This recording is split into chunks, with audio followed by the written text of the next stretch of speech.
Hello, folks. Richard Fontenay here from the Fontenay Magazine. Now it's Wednesday and time for our Fontenay Magazine podcast. Welcome back to these podcasts. And today's topic, how to strengthen confidence when starting a business. I will be covering three broad areas that will help improve confidence. What you can do daily, how you can strengthen your mental muscle, and the importance of your spiritual muscle in building confidence. I recommend that you listen to this podcast to the end, as I give several ways to take action for each of those broad areas. Now, one of the constant refrains I hear from those starting out in business, whether that is an internet marketing business or a bricks and mortar business, is I lack confidence, or I'm afraid to take the risks. One of the examples I often give to those who want to start a business is my table, desk, and leap example. It goes like this. Usually we are sitting at a round table, and I put my hand on the desk and lift my fingers and move them as if they were walking on the table. I walk them to the table's edge, and I tell my client, this is you. You have come to the table's edge, and now you want to leap to the desk. You look down at the chasm between the table and the desk, and you're afraid, and you lack confidence to make that big jump. And this is where you're at within your business. Now, there can be various legitimate reasons why the person doesn't want to make that leap.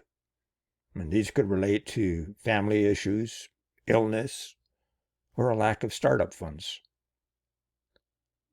And we then talk about the client's reasons and sort out the best solution for them. But the main reason usually boils down to they are afraid and lack the confidence to jump. Now let's explore that, because your personal growth and development matter when it comes to starting your business.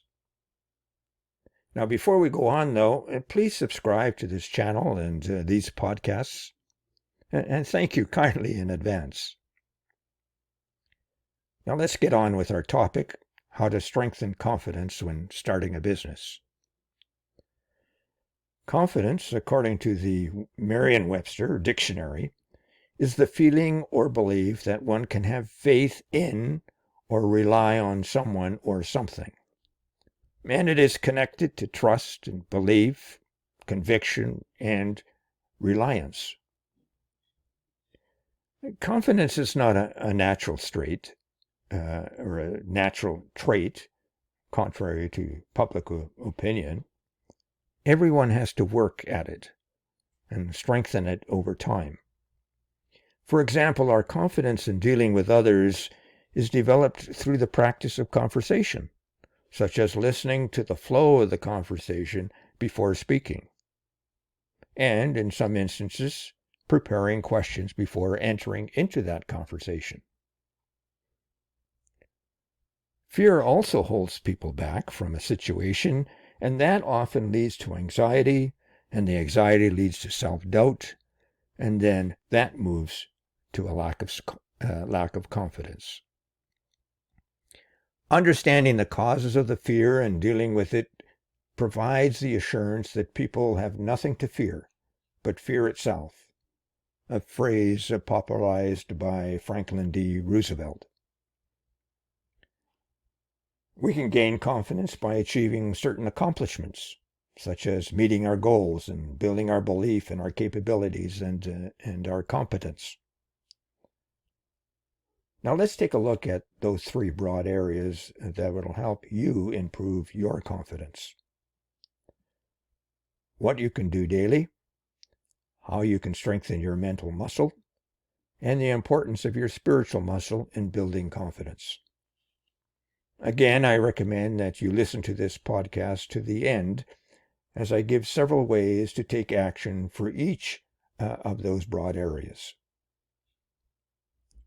First, improve confidence on a daily basis. Now, we can strengthen our confidence by handling the emotional outcome we face every day. And how do we do that? Well, by acknowledging our emotions, including those we have difficulty with.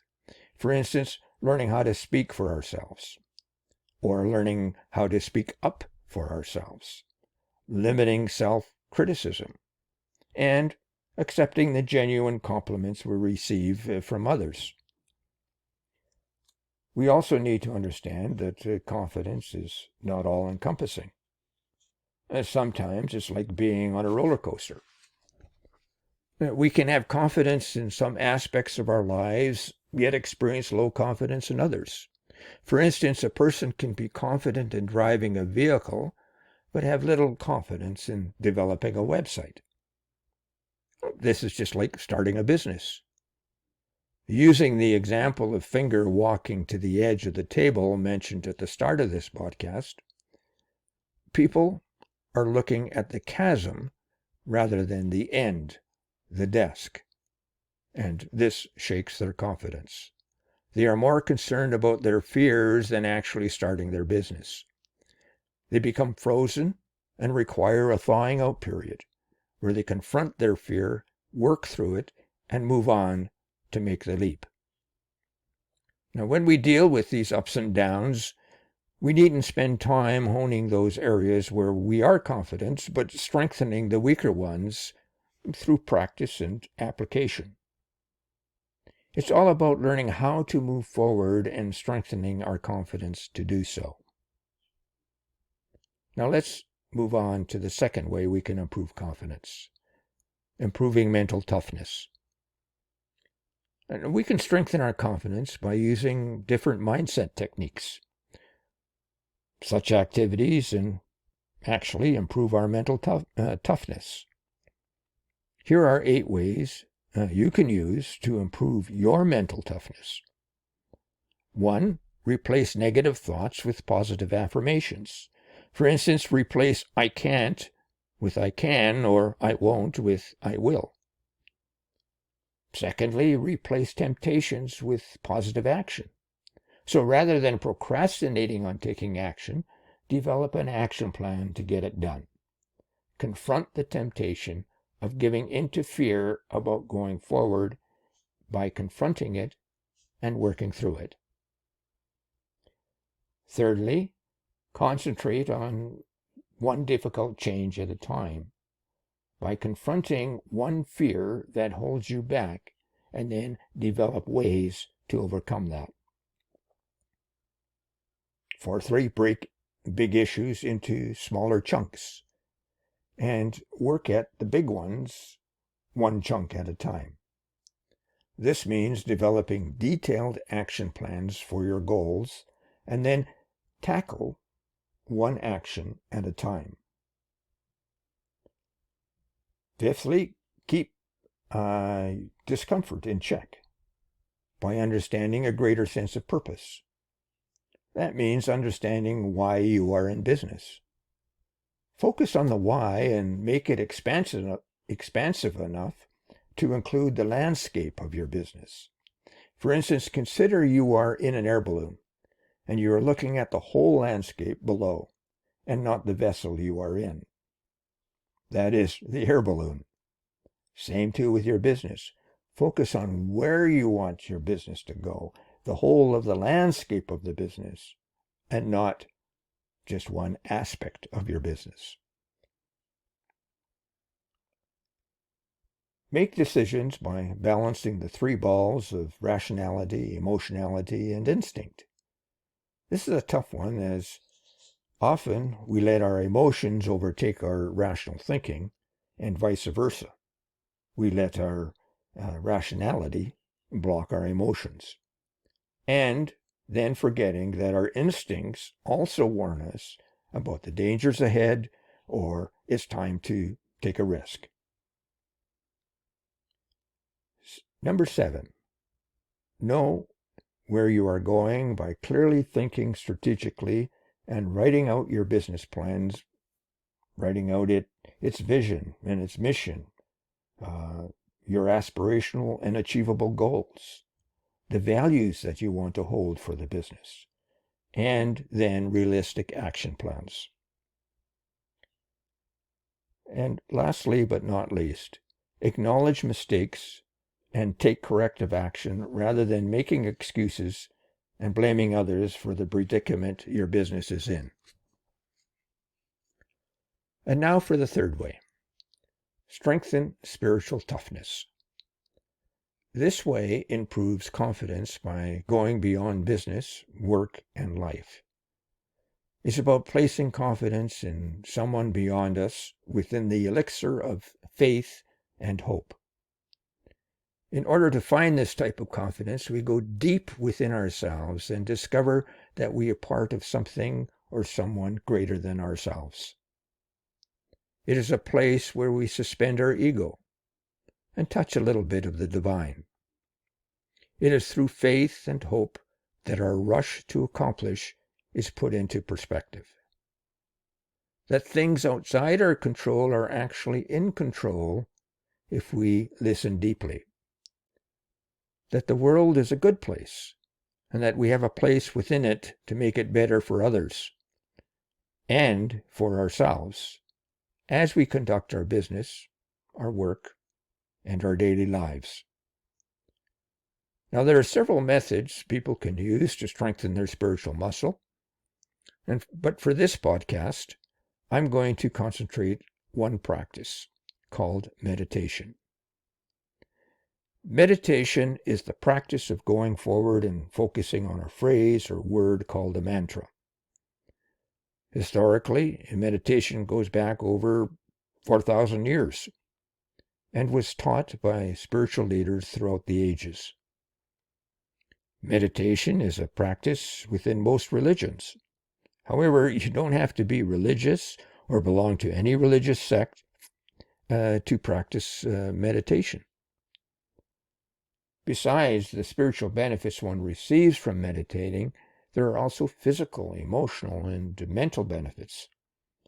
For instance, meditation is known to reduce stress, relieve blood pressure, slow the heart down, improve focus, strengthen internal discipline, just to name a few. All of which are important for those launching a business.